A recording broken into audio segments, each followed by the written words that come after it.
के बाप को बाप कह लो, लेकिन अगर आप अपने बाप को बाप नहीं कहोगे तो आपका उद्धार नहीं हो सकता। मेरी बात को आप याद रखना। लाखों की संख्या यहाँ है, तो मुझे कल ये बताना कि आपकी जिंदगी में सब अच्छा हो गया है क्या?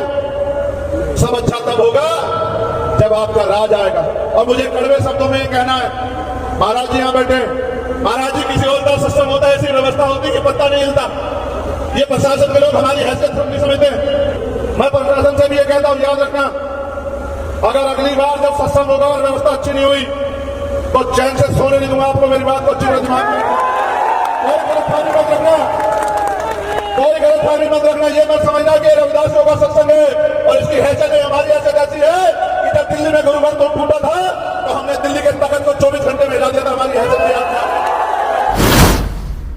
विचार दर्शन को बहुत लंबे समय तक रोकने का प्रयास किया गया। मैं तो धन्यवाद देता हूं हमारे सिख भाइयों का कि उन्होंने गुरु ग्रंथ साहिब में सतगुरु रविदास जी वाणियों को सबसे ऊपर रखा, उनका इतिहास जिंदा रखा। और सतगुरु जी ने कहा, मैं समाज को भी संदेश के तौर पे कह रहा हूं और बात सुनना, आपको समझ आएगी। एक बार संगत ने सतगुरु जी ने पूछा कि गुरु जी, हम इतनी मेहनत करते हैं, पसीना बहाते हैं, तमाम तरह के संघर्ष करते हैं, जमीन का सीना चीर के फसल उगाते हैं, फिर भी हम गरीब बेबस लाचार क्यों हैं?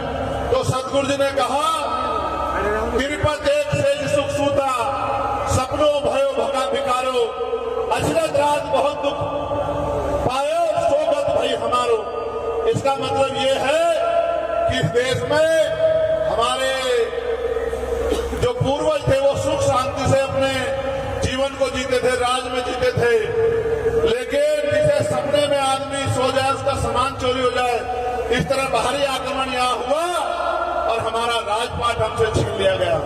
जिनका राजपाट इस देश में होता था, आज बुरी बात है, मुझे संतों के बीच में कहना पड़ रहा है कि आज उनकी बच्चियों पे भी जुल्म जाती की जाती है, मूछे रखने पे, पगड़ी पहनने पे उनके साथ जुल्म किया जाता है, यहाँ तक कि घोड़ी पे बैठने में भी जुल्म किया जाता है। इसका कारण यह है कि अगर आप अपने गुरुओं की बात पर नहीं चलोगे, संतों की बात पर पहरा नहीं दोगे, तो फिर आपकी तरक्की नहीं हो सकती। आप किसी के बाप को बाप कह लो, लेकिन अगर आप अपने बाप को बाप नहीं कहोगे तो आपका उद्धार नहीं हो सकता। मेरी बात को आप याद रखना। सतगुरु जी ने कहा, रास्ता बताया, मैं आपको कह रहा हूं, इस रास्ते पे चल जाओ तो आपका जीवन पार हो जाएगा। सतगुरु जी ने कहा कि रविदास मानुष करी बसन्नु, सुकर है दो ठाव, एक सु स्वराज माही दूसर मरगट गाओ। कि अगर सुख शांति का जीवन जीना है, इज्जत सम्मान का जीवन जीना है, तो दो ही रास्ते हैं। पहला, स्वराज माही अपना राज लाओ, और अगर राज नहीं ले पाए तो सुख शांति मिलेगी मरने के बाद शमशान घाट कब्रिस्तान में। अगर जीते जी चाहिए तो स्वराज लाओ, अपना राज लाओ। आज देखो लाखों की संख्या यहाँ है, तो मुझे कल ये बताना कि आपकी जिंदगी में सब अच्छा हो गया है क्या? सब अच्छा तब होगा जब आपका राज आएगा। और मुझे कड़वे शब्दों में ये कहना है, महाराज जी यहाँ बैठे, महाराज जी किसी और का सत्संग होता है, ऐसी व्यवस्था होती कि पत्ता नहीं हिलता। ये प्रशासन के लोग हमारी हैसियत नहीं समझते। जितने लोग यहाँ कहीं भी किसी गद्दी में इकट्ठा होते होंगे और वहां 40-40, 100-100, 200-200, 500 पुलिस वाले लग के व्यवस्था करते हैं, किसी को खरोच नहीं आती।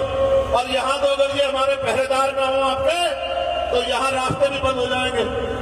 मैं प्रशासन से भी ये कहता हूँ, याद रखना, अगर अगली बार जब सत्संग होगा और व्यवस्था अच्छी नहीं हुई तो चैन से सोने नहीं दूंगा आपको। मेरी बात को अच्छी तरह दिमाग में कोई गलतफहमी मत रखना, कोई गलतफहमी मत रखना। ये मत समझना कि रविदासियों का सत्संग है और इसकी हैसियत हमारी हैसियत ऐसी है कि जब दिल्ली में गुरुवर तो टूटा था तो हमने दिल्ली के तख्त को 24 घंटे में हिला दिया था। हमारी हैसियत हल्के मत समझना। ये जो बाड़े में लोग बैठे हैं, ये हमारे सर बातें हैं, ये हमारी पगड़ी है, ये हमारे गुरु, हमारा सम्मान है। और अगर इनके सम्मान में आ जाएगी तो फिर इसकी कीमत आपको चुकानी पड़ेगी। प्रशासन शासन के लोगों, ये बात आप याद रखना। मैं व्यवस्था देख के आया हूं। अगर हमारे लोग जिम्मेदारी न उठाएं तो ऐसा लगता है कि आप कुछ भी नहीं हो रहा है। ये बहुत गलत बात है। ये हम भी टैक्स देते, दुराहा नहीं चलने देंगे। अगली बार सत्संग होगा तो व्यवस्था ऐसी होगी जैसी दूसरे लोगों के लिए होती है। और हमें किससे बुराई नहीं, उनके लिए और अच्छी करो। लेकिन हमारी माए बहनें सड़कों पे परेशान हो रही है, पानी में तमाम परेशानियां, रास्तों पे, ये रास्ते भी नहीं बने। ये हमारी गुरु गद्दी है, इसका इतना मान है कि चाहे तो सत्ता को इधर पलट दे और चाहे सत्ता को इधर पलट दे। आप जानते नहीं हमारी गुरु गद्दी की ताकत को। मैं आपको एक जानकारी और देता हूं। जब तक इस देश में जिस दर्शन की बात मैंने की, जब तक बेगमपुरा दर्शन नहीं आएगा, इस बात को समझना, बेगमपुरा शहर बसाओ, बेगमपुरा शहर बसाओ, सतगुरु जी ने कहा। बेगम का मतलब है बिना गम का राज, जिस राज में किसी की जिंदगी में कोई गम ना हो। जब तक बेगमपुरा नहीं बसेगा, भारत की तकदीर बदलने वाली नहीं। और बेगमपुरा दर्शन को इसलिए छिपाया गया, इसलिए दबाया गया कि लोग बेगमपुरा दर्शन से ना जुड़ जाए। फिर भी हमारे संतों की वाणियों ने बहुत लोगों को जोड़ लिया है। मैं आपको कहता हूं, बेगमपुरा क्या है और बेगमपुरा राज आने से क्या आएगा, इस बेगमपुरा का प्रचार करने के लिए हम लोग जुलाई के बाद अगस्त महीने से एक यात्रा शुरू कर रहे हैं, मानवतावादी बेगमपुरा जागृति यात्रा, और पूरे प्रदेश में लेके जाएंगे जब तक बेगमपुरा शहर नहीं बसता। क्योंकि बेगमपुरा मेरा सपना नहीं है, बेगमपुरा सतगुरु रविदास महाराज जी का सपना है, हमारे कुल गुरु का सपना है, हमारी अस्मिता का, सम्मान का सपना है। और अगर किसी सपने को उनके औलादे पूरी नहीं करती